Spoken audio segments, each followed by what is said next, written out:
ഇപ്പോൾ കട്ടളപ്പാളിയും പ്രഭാമണ്ഡലവും വ്യാളിയും കൊണ്ടുപോയ രണ്ടാം കേസിലാണ് രാജീവ് ഖണ്ഡ്രയെ അറസ്റ്റ് ചെയ്തിരിക്കുന്നതെങ്കിൽ ആദ്യ കേസിലും പ്രതിയാകും. ആദ്യത്തെ കേസ് എന്ന് പറയുന്നത് ദ്വാരപാലക പാളികൾ കൊണ്ടുപോയ കേസാണ്. ഇതാണ് ശബരിമല സ്വർണ്ണക്കൊള്ളയിലെ ആദ്യത്തെ കേസ്.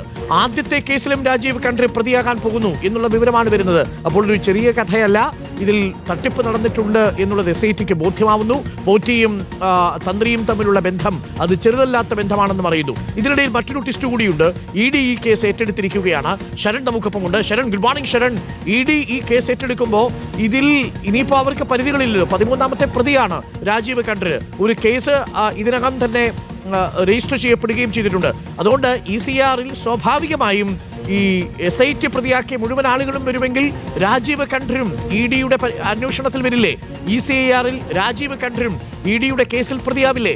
അങ്ങനെ വന്നാൽ ഈ രാജീവ് ഖണ്ഡ്ര നടത്തിയ മുഴുവൻ ഇടപാടുകളും ഇനി EDക്ക് പരിശോധിക്കാമല്ലോ. നമ്മുടെ ഈ താഴമൺ തന്ത്രി കുടുംബത്തിൽ ഏറ്റവും കൂടുതൽ സംസ്ഥാനങ്ങളിൽ അയ്യപ്പ പ്രതിഷ്ഠ നടത്തിയത് ഈ രാജീവ് ഖണ്ഡ്രയാണ്. 2015 നേരത്തെ പറഞ്ഞതുപോലെ വകുപ്പിൽ നിന്ന് അദ്ദേഹം ഒരു സാധാരണ ക്ലർക്കായി വിരമിച്ചതിനു ശേഷം അദ്ദേഹത്തിന്റെ സ്വത്തിലുണ്ടായ വലിയ വർധന, ഇതൊക്കെ ഒരുപക്ഷെ ED ഇനി അന്വേഷിക്കുമായിരിക്കില്ലേ ശരൺ?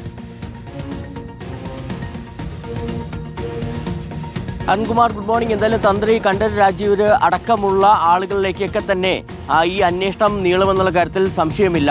SITയുടെ അന്വേഷണ പരിധിയിൽ ആരൊക്കെയാണോ വന്നിട്ടുള്ളത്, അതായത് SITയുടെ ലിസ്റ്റിൽ പ്രതിപട്ടികയിൽ 15 പേരാണുള്ളത്. ഈ 15 പേരെയും പ്രതിയായിക്കൊണ്ടാണ് ED അന്വേഷണം ആരംഭിച്ചിരിക്കുന്നത് എന്നുള്ളതാണ് ഏറ്റവും പ്രധാനപ്പെട്ട കാര്യം. സാധാരണഗതിയിൽ ED ഒരു കേസ് രജിസ്റ്റർ ചെയ്യുകയാണെന്നുണ്ടെങ്കിൽ, കള്ളപ്പണ കേസ് രജിസ്റ്റർ ചെയ്യുകയാണെന്നുണ്ടെങ്കിൽ അതിൽ തുടക്കത്തിൽ തന്നെ പ്രതികൾ ഉണ്ടാകണമെന്നുള്ളത് നിർബന്ധമല്ല. പിന്നീട് അന്വേഷണം പുരോഗമിക്കുന്നതിനിടയിലാണ് നമുക്ക് കൂടുതൽ പേരെ അല്ലെങ്കിൽ പ്രതി ചേർക്കുന്നതൊക്കെ തന്നെ കാണാൻ കഴിയും. എന്നാൽ ഇവിടെ SITയുടെ പരിധിയിൽ ആരൊക്കെയാണോ, SITയുടെ പ്രതികൾ ആരൊക്കെയാണോ അവരെ തന്നെ പ്രതിയായിക്കൊണ്ടാണ് എൻഫോഴ്സ്മെന്റ് ഡയറക്ടറേറ്റ് ECIR രജിസ്റ്റർ ചെയ്തിരിക്കുന്നത്. ഇന്നലെയാണ് ഡയറക്ടറേറ്റിന്റെ അനുമതി വാങ്ങിക്കൊണ്ട് ED ECIR രജിസ്റ്റർ ചെയ്തത്. ഇനി സ്വാഭാവികമായിട്ടും സാമ്പത്തിക ഇടപാടുകളാണ് അവർ ആദ്യഘട്ടത്തിൽ പരിശോധിക്കുന്നത്. അതായത് SIT ക്രൈമാണ് പരിശോധിക്കുന്നതെന്നുണ്ടെങ്കിൽ EDയെ സംബന്ധിച്ച് പ്രൊസീഡ്സ് ഓഫ് ക്രൈമാണ്. ഈ കുറ്റകൃത്യത്തിൽ നിന്ന് ആരൊക്കെയാണ് സംഭവിച്ചതെന്നുള്ളത് സ്ഥിരീകരിക്കാനുള്ള അന്വേഷണത്തിലേക്കാണ് ED കടക്കുന്നത്. ഇതിൽ പ്രധാനമായും നമ്മൾ മനസ്സിലാക്കുന്ന ആദ്യഘട്ടത്തിൽ ഉണ്ണികൃഷ്ണൻ പോറ്റി, സ്മാർട്ട് ക്രിയേഷൻസ്, ഒപ്പം ഗോവർദ്ധൻ, ഇവർ തമ്മിലുള്ള ഇടപാടുകൾ കേന്ദ്രീകരിച്ചായിരിക്കും EDയുടെ അന്വേഷണം നടക്കുക എന്നുള്ളതാണ്. നമുക്കറിയാം, ശബരിമലയിൽ നിന്ന് സ്വർണം മോഷ്ടിക്കുന്നു, അതിനുശേഷം ഈ സ്മാർട്ട് ക്രിയേഷൻസിൽ വെച്ച് വേർതിരിക്കുന്നു. അതിന് പിന്നാലെയാണ് ഇടപാടുകളെല്ലാം തന്നെ നടന്നിരിക്കുന്നത്. അപ്പോൾ ഈ പണം പോയ വഴി തേടിയാണ് എൻഫോഴ്സ്മെന്റ് ഡയറക്ടറേറ്റിന്റെ അന്വേഷണം നടന്നുകൊണ്ടിരിക്കുന്നത്. അതിന്റെ ഭാഗമായിട്ട് കൂടിയാണ് ഈ പ്രതികളുടെ ബാങ്ക് അക്കൗണ്ട് വിവരങ്ങളടക്കം ശേഖരിച്ചുകൊണ്ട് അന്വേഷണവുമായി ED മുന്നോട്ട് പോകുന്നത്. അങ്ങനെ ബാങ്ക് അക്കൗണ്ട് വിവരങ്ങൾ ശേഖരിച്ച് പരിശോധിക്കുമ്പോൾ സ്വാഭാവികമായിട്ടും അനധികൃത സമ്പാദ്യം ഉണ്ടെന്ന് കണ്ടെത്തുകയാണെന്നുണ്ടെങ്കിൽ അത് മരവിപ്പിക്കാനുള്ള നടപടികളിലേക്ക് ED കടക്കും. തുടക്കത്തിൽ അത്തരത്തിലൊരു നടപടിക്രമമാണ് ED വച്ചു പുലർത്തുന്നത്. അതിനുശേഷമാണ് കണ്ടുകെട്ടാനുള്ള നടപടികളിലേക്ക് തന്നെ പോവുക.